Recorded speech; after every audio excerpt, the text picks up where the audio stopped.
आज हम चर्चा करने वाले हैं बिहार चुनाव को लेकर। क्या राजनीतिक समीकरण वहां पर गढ़े जा रहे हैं? क्या चुनावी सरगर्मी गलियारों में तेज हो गई है? इसके बारे में हम आपसे चर्चा करेंगे। आइए शुरू करते हैं। बिहार में विधानसभा चुनाव का बिगुल बज चुका है। राजनीतिक गलियारे में चुनावी हवा तेज हो गई है। विधानसभा चुनाव 3 चरणों में डाले जाएंगे। अब चुनाव आए हैं तो जाहिर है विभिन्न दलों के बीच सीटों को लेकर खींचतान तो लाजमी है। विभिन्न दलों की बात करें तो बिहार में निषाद समाज से ताल्लुक रखने वाली पार्टी वीआईपी पार्टी के प्रमुख मुकेश साहनी और आरजेडी के प्रमुख तेजस्वी यादव के बीच सीट को लेकर लंबी नोकझोंक हुई, जिसके बाद वीआईपी प्रमुख मुकेश साहनी को महागठबंधन छोड़ना पड़ा। वीआईपी पार्टी के प्रमुख मुकेश साहनी ने पत्रकारों से बात करते हुए बताया कि उन्होंने आरजेडी से अपना पल्ला झाड़ लिया है और महागठबंधन को छोड़ दिया है। तो चलिए आपको बताते हैं कि ऐसा क्या हुआ जो कि वीआईपी प्रमुख मुकेश साहनी ने आरजेडी से अपना पल्ला झाड़ लिया। मुकेश साहनी ने कहा कि मैं लालू यादव से प्रभावित होकर महागठबंधन में शामिल हुआ था, लेकिन आरजेडी अब तेजस्वी की पार्टी बन गई है।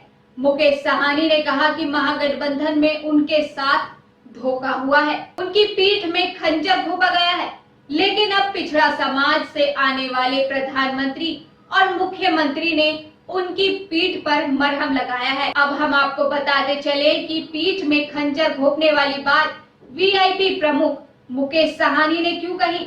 दरअसल आरजेडी प्रमुख तेजस्वी यादव ने उनसे उप मुख्यमंत्री पद और 25 सीटें देने का वादा किया था, लेकिन अब वीआईपी प्रमुख महागठबंधन को छोड़ एनडीए में शामिल हो गए। बिहार विधानसभा चुनाव में 11 सीटें और विधान परिषद में 1 सीट उन्हें दे दी गई है, जिसके बाद उन्होंने कहा कि ये सीट उनकी पार्टी के हिसाब से पर्याप्त है, साथ ही उन्हें खूब सम्मान भी मिला। आरजेडी पार्टी के प्रमुख तेजस्वी यादव अपनी मनमानी के चलते वीआईपी पार्टी के कार्यकर्ताओं के निशाने पे आ गए, जिसके बाद उन्हें तेजस्वी यादव मुर्दाबाद के नारों का सामना भी करना पड़ा। वीआईपी पार्टी को उनके हिस्से की सीट न देना तेजस्वी यादव को चुनाव में भारी पड़ सकता है। कहीं ना कहीं तेजस्वी यादव की अकड़ कहे या उनकी भूल, इसका सीधा असर उनके वोट बैंक पर भी पड़ सकता है, क्योंकि अंत में जनता ही अपना फैसला करेगी। ऐसा ना हो कि जिस मुख्यमंत्री पद की कुर्सी का सपना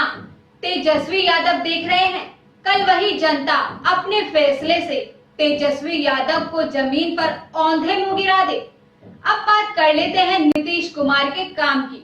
मुख्यमंत्री पद पर रहते हुए नीतीश कुमार ने कितना काम किया है, ये तो बिहार की जनता ही बता सकती है।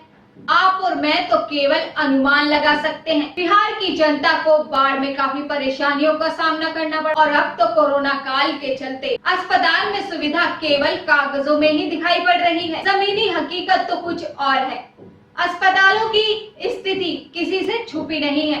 बिहार की जनता को ये पता होगा कि बिहार में कितना कार्य हुआ है और कितना नहीं।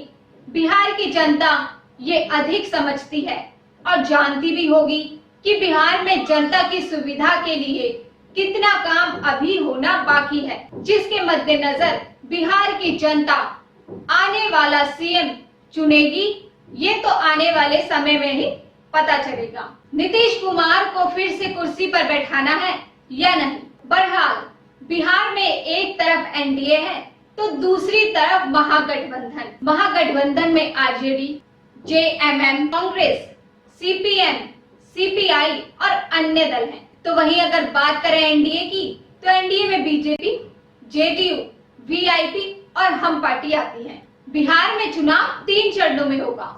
पहले चरण में 71 सीटों पर 28 अक्टूबर को मतदान होगा, तो वहीं 94 सीटों पर 3 नवंबर को मतदान होगा और आखिर में 7 नवंबर को 78 सीटों पर मतदान होना है।